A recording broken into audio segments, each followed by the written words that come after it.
Chapter 5, Capitalism, the Market Economy. Interventionism and Economic Analysis. Number 2, Capitalism or Market Economy. In the capitalistic economy, the means of production are owned by individuals or associations of individuals, such as corporations. The owners use the means of productions directly to produce, or they lend them for a compensation to others who want to use them in production.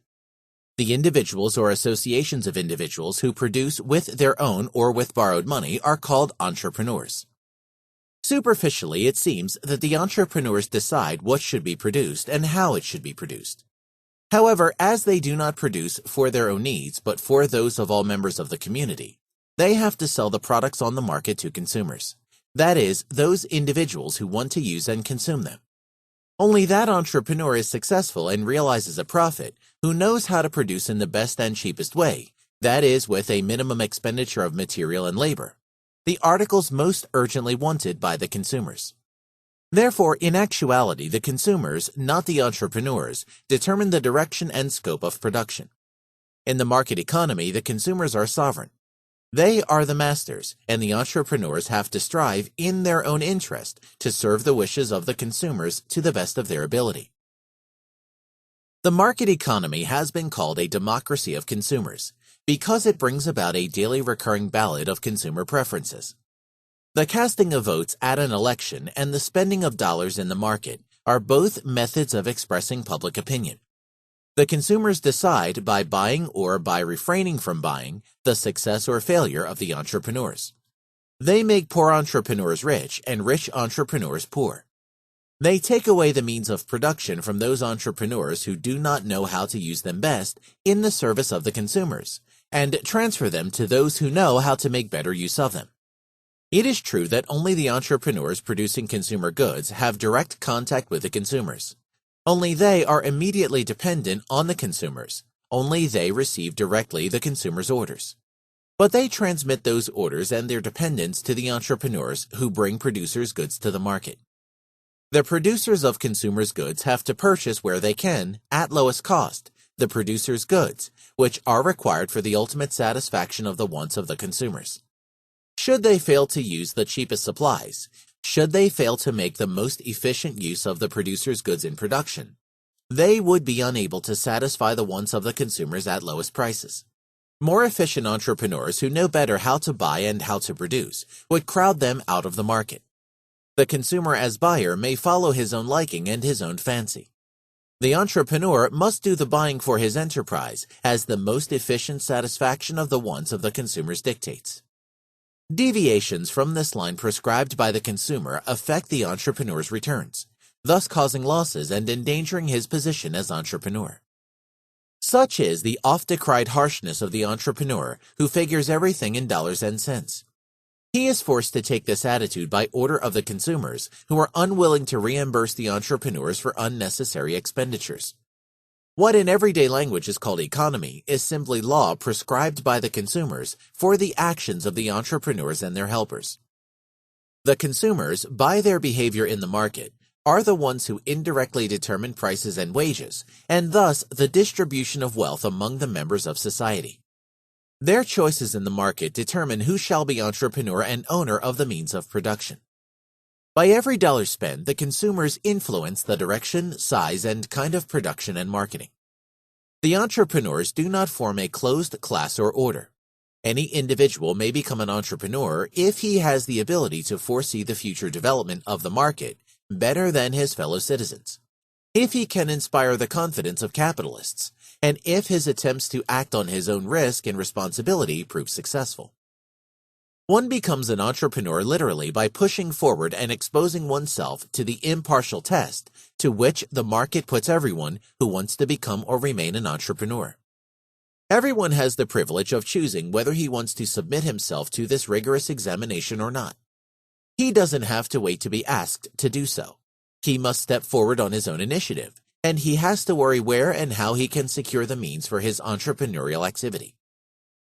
For decades, it was repeatedly asserted that the rise of poor people into entrepreneurial positions was no longer possible in the stage of late capitalism. The proof for this assertion was never given. Since this thesis was first voiced, the composition of the entrepreneurial class has basically changed. A considerable part of the former entrepreneurs and their heirs have disappeared, and the most outstanding entrepreneurs of today are again what we usually call self-made men. This constant recomposition of the entrepreneurial elite is as old as the capitalist economy itself and forms an integral part of it. What is true of the entrepreneurs holds true for the capitalists as well. Only the capitalist who knows how to use his capital properly, from the consumer's point of view that is, to invest it so that the means of production will be employed most efficiently in the service of consumers, is able to keep and augment his property. If he does not want to suffer losses, the capitalist has to place his means at the disposal of successful enterprises. In the market economy, the capitalist, just like the entrepreneurs and the workers, serves the consumers. It seems superfluous to point out specifically in this connection that the consumers are not merely consumers, but that the totality of the consumers is identical with the totality of the workers, entrepreneurs, and capitalists. In a world of unchanging economic conditions, the exact amounts which the entrepreneurs would expend for the means of production as wages, interest, and rent would later be received by them in the prices of their products. Production costs would thus equal the prices of the products, and the entrepreneurs would neither make profits nor suffer losses. But the world of reality is constantly changing, and therefore all industrial activity is essentially uncertain and speculative in character. Goods are produced to meet a future demand, about which we have little positive knowledge in the present. It is from this uncertainty that profits and losses arise. The profits and losses of the entrepreneurs depend upon how successfully they can forecast the state of future demand. Only that entrepreneur realizes a profit who anticipates the future wants of the consumers better than his competitors.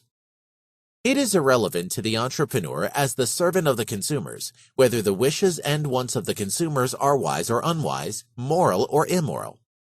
He produces what the consumers want. In this sense, he is amoral.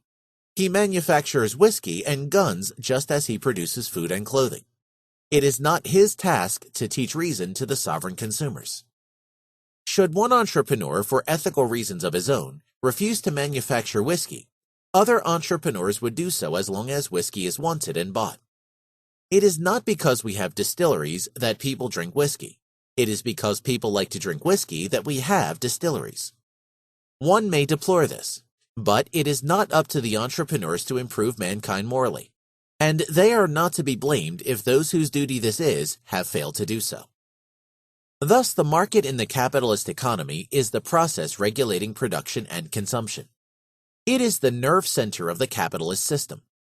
Through it, the orders of the consumers are transmitted to the producers, and the smooth functioning of the economic system is secured thereby. The market prices establish themselves at the level which equates demand and supply.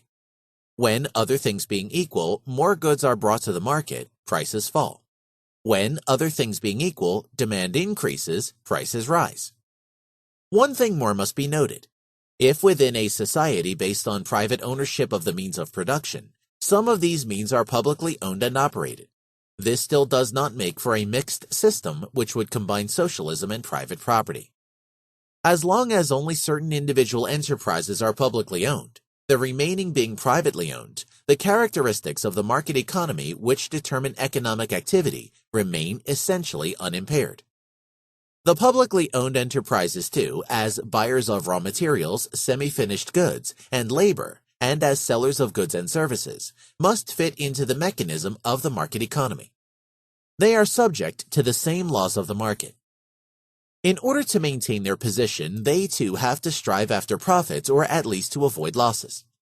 When it is attempted to mitigate or eliminate this dependence by covering the losses of such enterprises by subsidies out of public funds, the only accomplishment is a shifting of this dependence somewhere else. This is because the means for the subsidies have to be raised somewhere.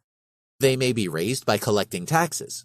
The burden of such taxes has its effects on the market, not on the government collecting the tax. It is the market and not the revenue department which decides upon whom the tax falls and how it affects production and consumption. In these facts, the domination of the market and the inescapable force of its laws is evidenced. Economic policy, thoughts for tomorrow and today. Capitalism. Descriptive terms which people use are often quite misleading. In talking about modern captains of industry and leaders of big business, for instance, they call a man a chocolate king or a cotton king or an automobile king. Their use of such terminology implies that they see practically no difference between the modern heads of industry and those feudal kings, dukes, or lords of earlier days. But the difference is in fact very great, for a chocolate king does not rule at all, he serves. He does not reign over conquered territory independent of the market, independent of his customers. The chocolate king, or the steel king, or the automobile king, or any other king of modern industry, depends on the industry he operates and on the customers he serves. This king must stay in the good graces of his subjects, the consumers. He loses his kingdom as soon as he is no longer in a position to give his customers better service and provide it at a lower cost than others with whom he must compete. 200 years ago, before the advent of capitalism, a man's social status was fixed from the beginning to the end of his life. He inherited it from his ancestors, and it never changed. If he was born poor, he always remained poor. And if he was born rich, a lord or a duke, he kept his dukedom and the property that went with it for the rest of his life. As for manufacturing, the primitive processing industries of those days existed almost exclusively for the benefit of the wealthy. Most of the people, 90% or more of the European population, worked the land and did not come in contact with the city-oriented processing industries. This rigid system of feudal society prevailed in the most developed areas of Europe for many hundreds of years. However, as the rural population expanded, there developed a surplus of people on the land. For this surplus of population without inherited land or estates, there was not enough to do, nor was it possible for them to work in the processing industries. The kings of the cities denied them access. The numbers of these outcasts continued to grow, and still no one knew what to do with them. They were, in the full sense of the word, proletarians, outcasts whom the government could only put into the workhouse or the poorhouse. In some sections of Europe, especially in the Netherlands and in England, they became so numerous that by the 18th century, they were a real menace to the preservation of the prevailing social system.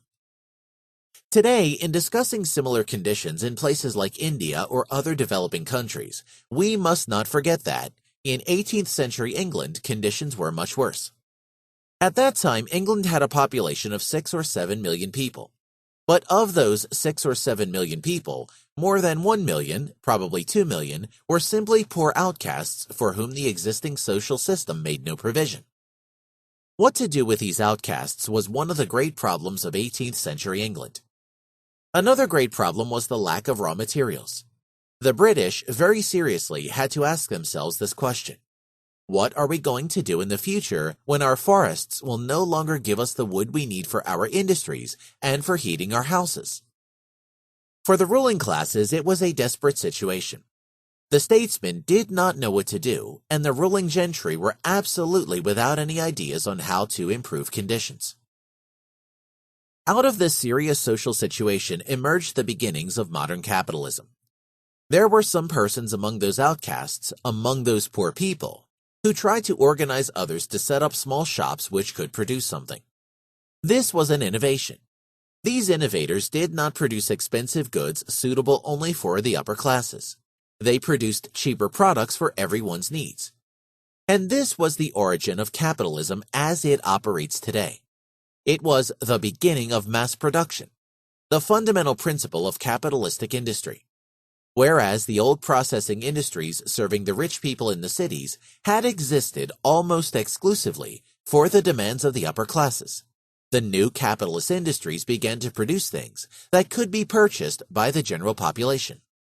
It was mass production to satisfy the needs of the masses.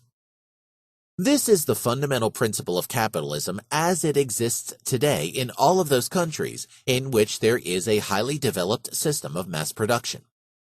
Big business, the target of the most fanatic attacks by these so-called leftists, produces almost exclusively to satisfy the wants of the masses. Enterprises producing luxury goods solely for the well-to-do can never attain the magnitude of big businesses. And today, it is the people who work in large factories who are the main consumers of the products made in those factories. This is the fundamental difference between the capitalistic principles of production and the feudalistic principles of the preceding ages. When people assume or claim that there is a difference between the producers and the consumers of the products of big businesses, they are badly mistaken. In American department stores, you hear the slogan, "The customer is always right." And this customer is the same man who produces in the factory those things which are sold in the department stores. The people who think that the power of big business is enormous are mistaken also, since big business depends entirely on the patronage of those who buy its products. The biggest enterprise loses its power and its influence when it loses its customers. 50 or 60 years ago, it was said in almost all capitalist countries that the railroad companies were too big and too powerful. They had a monopoly. It was impossible to compete with them. It was alleged that, in the field of transportation, capitalism had already reached a stage at which it had destroyed itself, for it had eliminated competition. What people overlooked was the fact that the power of the railroads depended on their ability to serve people better than any other method of transportation. Of course, it would have been ridiculous to compete with one of these big railroad companies by building another railroad parallel to the old line, since the old line was sufficient to serve existing needs. But very soon there came other competitors. Freedom of competition does not mean that you can succeed simply by imitating or copying precisely what someone else has done. Freedom of the press does not mean that you have the right to copy what another man has written, and thus to acquire the success which this other man has duly merited on account of his achievements. It means that you have the right to write something different.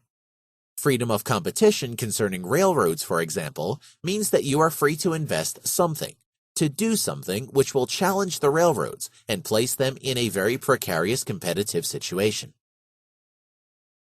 In the United States, the competition to the railroads, in the form of buses, automobiles, trucks, and airplanes, has caused the railroads to suffer and to be almost completely defeated, as far as passenger transportation is concerned.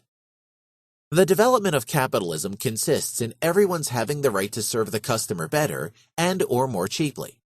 And this method, this principle has, within a comparatively short time, transformed the whole world.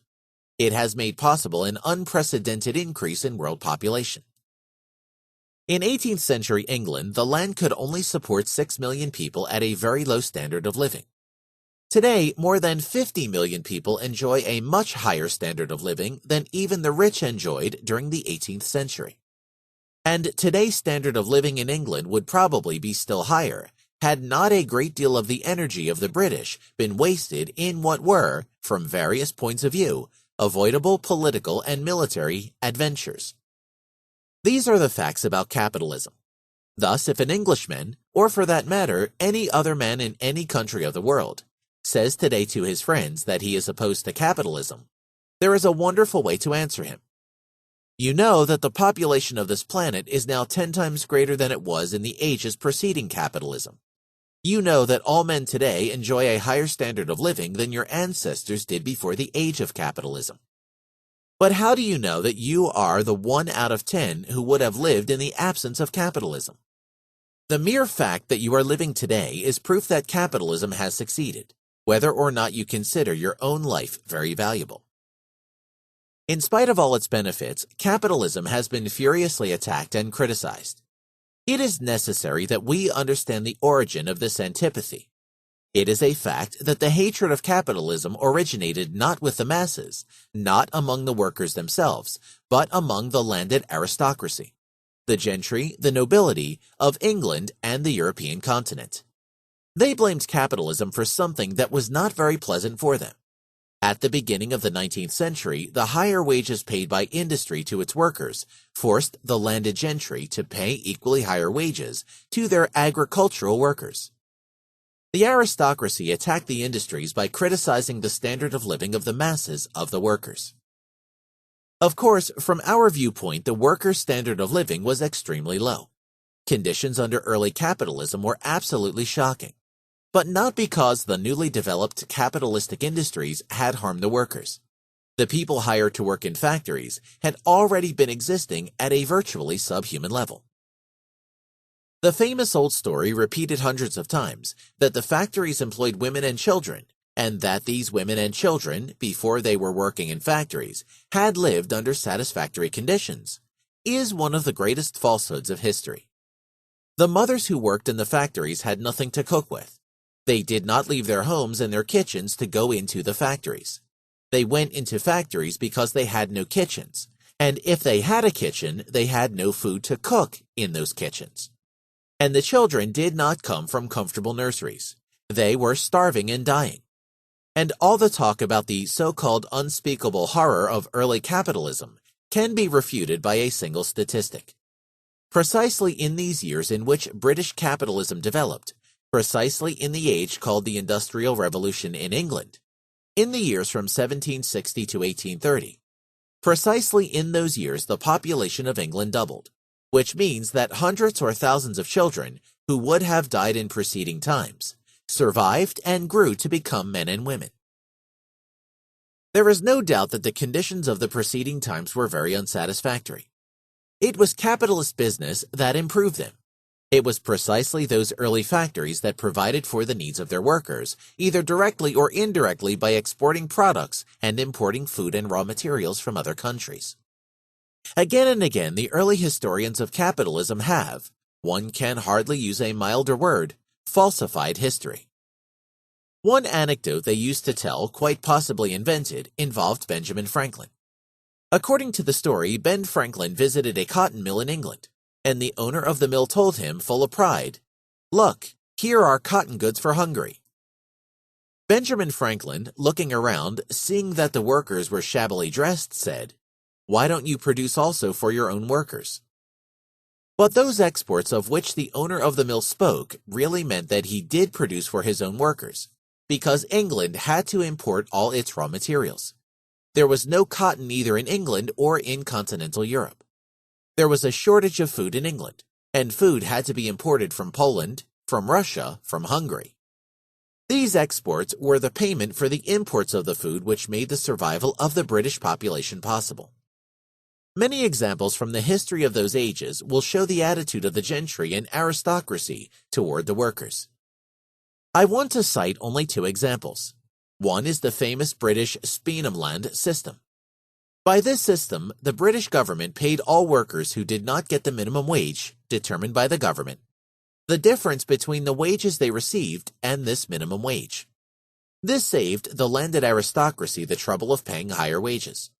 The gentry would pay the traditionally low agricultural wage, and the government would supplement it, thus keeping workers from leaving rural occupations to seek urban factory employment. 8 years later, after capitalism's expansion from England to continental Europe, the landed aristocracy again reacted against the new production system. In Germany, the Prussian Junkers, having lost many workers to the higher-paying capitalistic industries, invented a special term for the problem: flight from the countryside, Landflucht.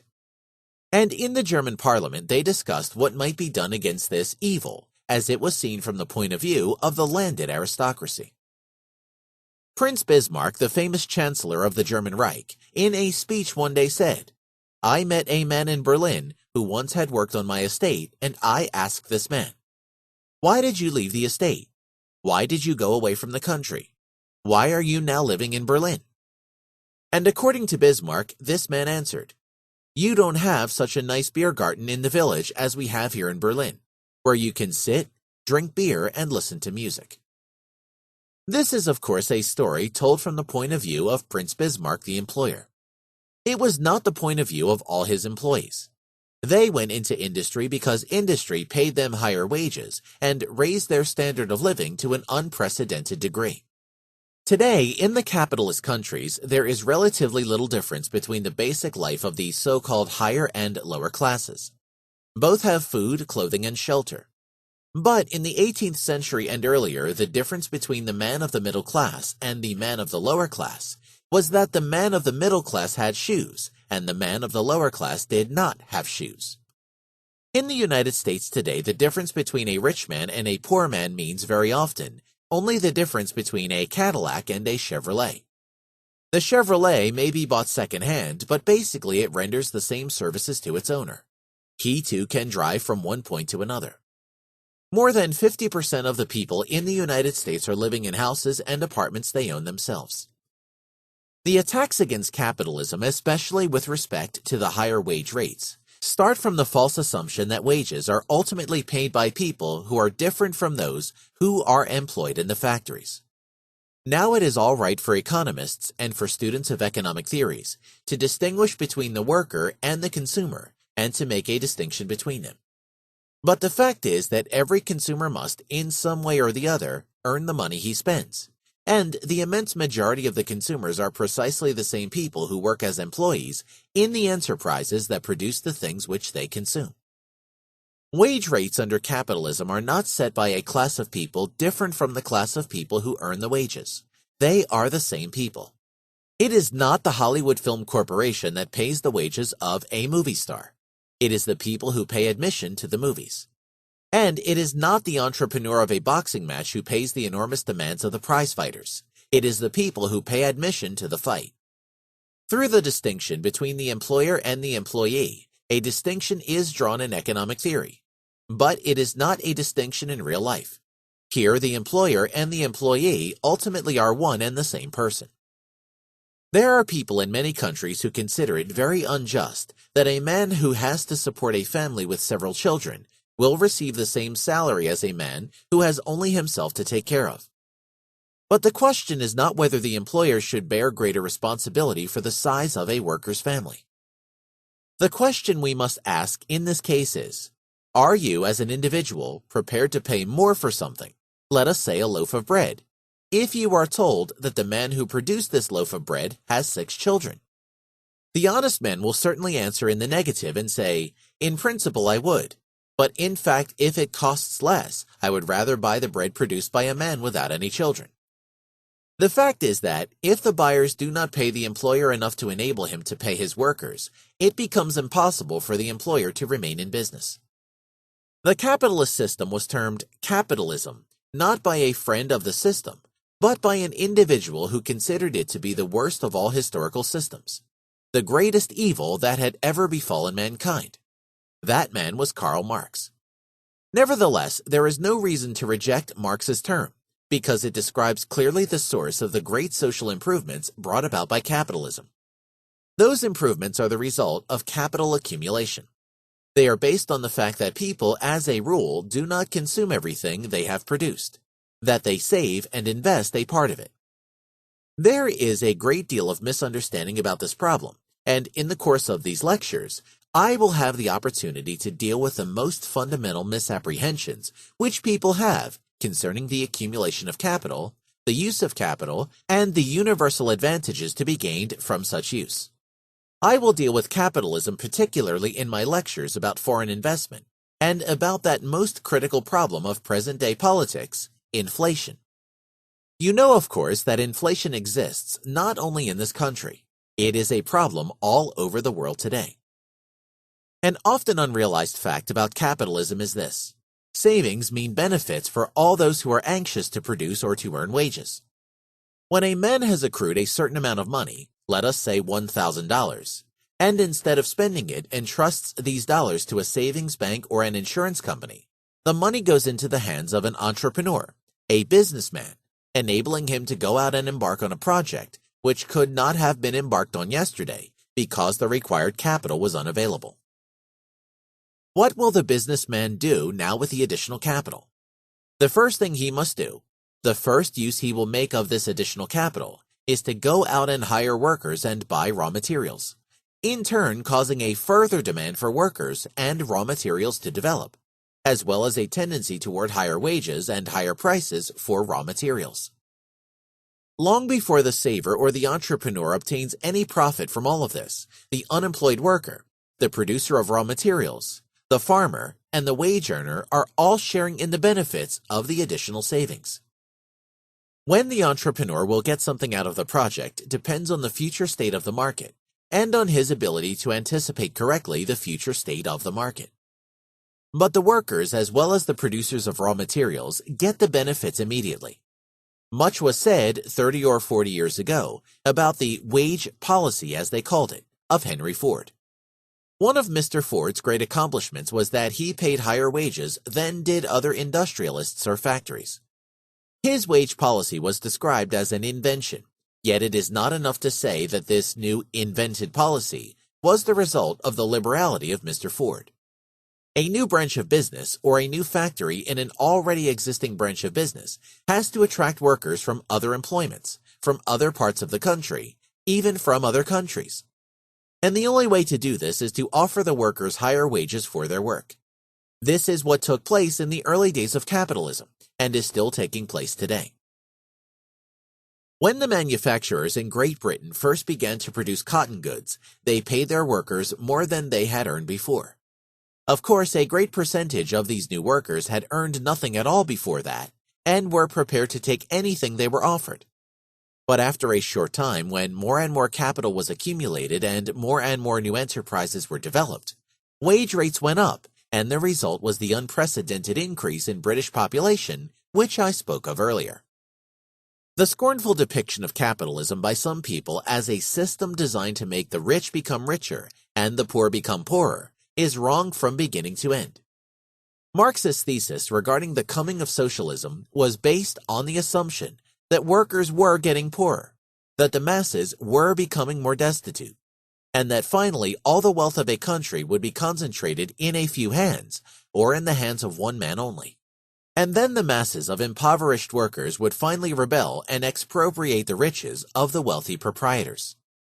According to this doctrine of Karl Marx, there can be no opportunity, no possibility within the capitalistic system for any improvement of the conditions of the workers. In 1864, speaking before the International Working Men's Association in England, Marx said the belief that labor unions could improve conditions for the working population was absolutely in error. The union policy of asking for higher wage rates and shorter work hours he called conservative. Conservatism being, of course, the most condemnatory term which Karl Marx could use.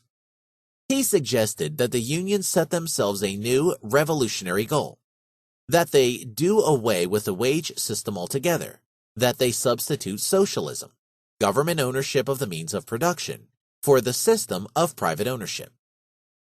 If we look upon the history of the world, and especially upon the history of England since 1865, we realize that Marx was wrong in every respect. There is no Western capitalistic country in which the conditions of the masses have not improved in an unprecedented way. All these improvements of the last 80 or 90 years were made in spite of the prognostications of Karl Marx. For the Marxian socialists believed that the conditions of the workers could never be ameliorated. They followed a false theory, the famous iron law of wages, the law which stated that a worker's wages under capitalism would not exceed the amount he needed to sustain his life for service to the enterprise. The Marxians formulated their theory in this way. If the workers' wage rates go up, rising wages above the subsistence level, they will have more children, and these children, when they enter the labor force, will increase the number of workers to the point where the wage rates will drop, bringing the workers once more down to the subsistence level, to that minimal sustenance level which will just barely prevent the working population from dying out.